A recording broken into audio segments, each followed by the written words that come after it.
mafanikio ya uwekezaji wa serikali ya awamu ya 6 chini ya Dr. Samia Suluhu Hassan ambayo ameyafanya katika wilaya yetu hii ya Handeni. Tuna huduma za afya ambazo zimeboreshwa kuanzia katika ngazi ya zahanati, vituo vya afya na hata hospitali. Tuna hospitali zetu kubwa sana 2 katika wilaya yetu ya Handeni, ambayo moja ni hospitali ya halmashauri ya mji wa Handeni, lakini ya pili ni hospitali ya halmashauri ya wilaya ya Handeni iliyopo katika eneo la Mkata. Hivi karibuni Mheshimiwa Rais ameweka fedha nyingi takriban bilioni 1 na milioni 800 katika kuboresha miundombinu ya afya katika hospitali yetu hii ya mji, na miundombinu hii imepelekea kwenda kujenga jengo la kutoa huduma za dharura au emergency ambao awali hazikuwepo, lakini alikadhalika tuna maabara ya kisasa kabisa ambayo imetengenezwa na kuboreshwa, lakini pia tuna jengo la ICU kutoa huduma kwa wagonjwa mahututi. Zamani ilikuwa wagonjwa akiwa anahudumiwa hapa akiwa ni mahututi tuanze kufikiria kumkimbiza katika hospitali kubwa za rufaa kama Muhimbili au KCMC au hospitali ya mkoa ya Bombo, lakini sasa hivi tumekuwa na uwezo wa kuweza kuhudumia wagonjwa mahututi katika wilaya yetu ya Handeni kupitia hospitali yetu ya mji wa Handeni. Lakini kadhalika tuna jengo tumejengewa pale la mochwari.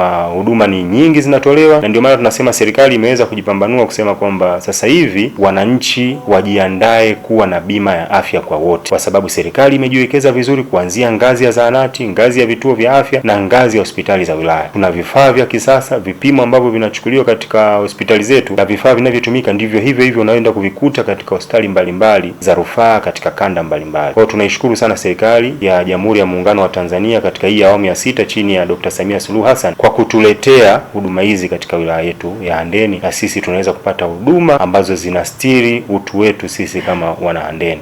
Kwa majina naitwa Hudi Shedadi, ni mganga mkuu wa halmashauri ya mji Handeni. Hospitali yetu ya halmashauri ya mji Handeni ilianza maboresho rasmi ambayo sasa hivi mnayaona hapa mwaka 2022-2023 kwa kupokea shilingi milioni 900 kwa ajili ya ukarabati wa hospitali kongwe. Hii ni miongoni mwa hospitali kongwe nchini, lakini majengo yake yalikuwa ni chakavu sana. Ukiangalia mazingira ya hospitali kabla ya maboresho haya ilikuwa imeezekwa majengo mengi sana na material ya asbestos. Na asbestos kitaalamu sasa hivi zimekuwa banned, hazihitajiki tena kwa sababu imethibitika kuwa zina athari kubwa sana kwenye mwili wa binadamu za kiafya, ikiwemo kusababisha maradhi ya kansa. Mwanzo tulikuwa tukija huduma kwa kweli zilikuwa sio nzuri, lakini kwa sasa hivi tunashukuru. Kwa majina mimi naitwa Alfani Yasini Uledi.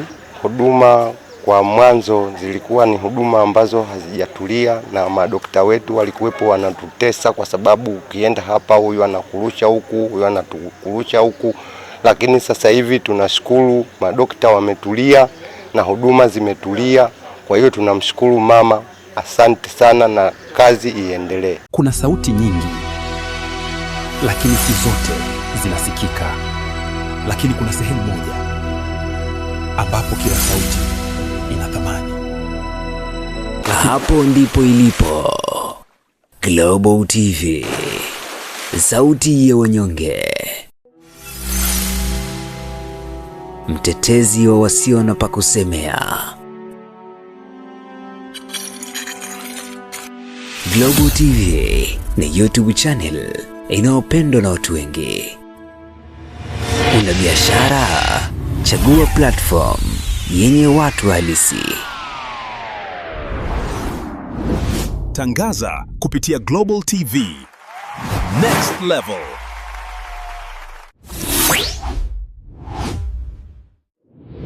Chukua hatua sasa.